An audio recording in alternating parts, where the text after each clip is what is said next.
WNST's 2008 Indianapolis Combine coverage is brought to you by Coors Light, a frost-brewed taste that's as cold as the Rockies. Taste the cold of Coors Light anytime with WNSTV. Rob Long hanging out now. If you want to talk college basketball, by the way, this is the guy. We'll talk Marquette. We can do that. We can. Little Big East, best conference in America right now. That's disputable, but I'm a Big East fan, I can tell you that. Hey, Coach, I wanted to talk about the locker room situation for just a second, and I'm sure over the course of the last couple of months, you've had a lot of time to talk to people about the chemistry of the team, and there was a lot of discussion last year about just in general, but you're always is when your team's not doing well, disgruntled players, veterans not happy, whether or not they were unhappy enough with Brian that they wanted him to not be the coach anymore is a story that's all gone now. But from your standpoint, one of the first things you did I thought was really interesting was you came in, you changed the locker room up, and I think to most people they go, well, that's no big deal, who cares?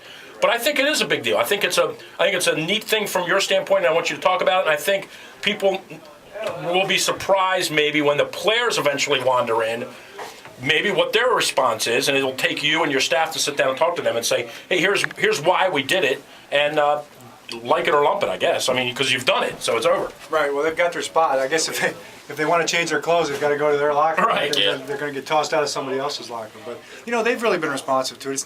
It really is not any earth-shattering thing. It's just, the way we've termed it, it's a tangible expression of what we're going to be about as a football team. And, human nature and any organization, any business, like a business right here, we tend to hang around with the people we're most comfortable with. And I guarantee you, those offensive linemen, they'd hang around with those offensive linemen all day if they could.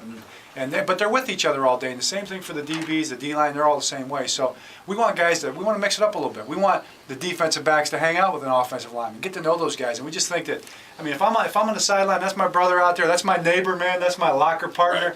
Right. I know this guy. We're brothers. We care about one another. I'm more understanding of what he's going through on the other side of the deal. It's nothing.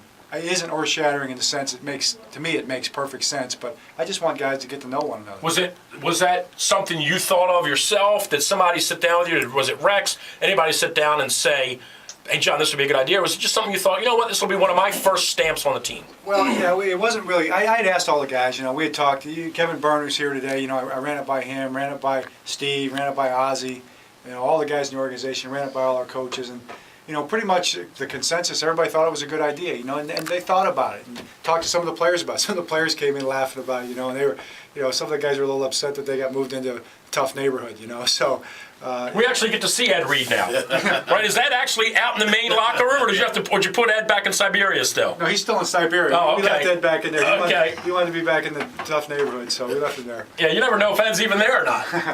Coach, I guess I have a relationship with some of the guys up at WIP up there in Philadelphia, and when you were a candidate, and then when you were hired, I talked to them. I actually had Brian Statari on air, and these guys love you. They had nothing but great things Could to you say find anybody to say anything negative about this guy? That's right. We are so desperate to find someone call right now and Coach, tell us. You have no idea how much I The tried. roads are lighting up, man. Either you wrote a lot of checks, or guys up there, you did a lot of good up there, man. But one of the things I wanted to ask you, you always hear when coaches come in, change the culture, change the culture. It's like one of the most overused phrases in sports, especially in the NFL. Mm-hmm. Do you feel coming in that you have to change the culture or just right the ship a little bit? I don't even know if you can define it. I think, Rob, it's a great analysis. What are you really trying to do? To me, growing up a coach's kid, we grew up with my dad's philosophy, or Bo Schembechler, or Yeah. Doit Perry. No one ever heard of Doit Perry. He was the head coach at Bowling Green when my dad played.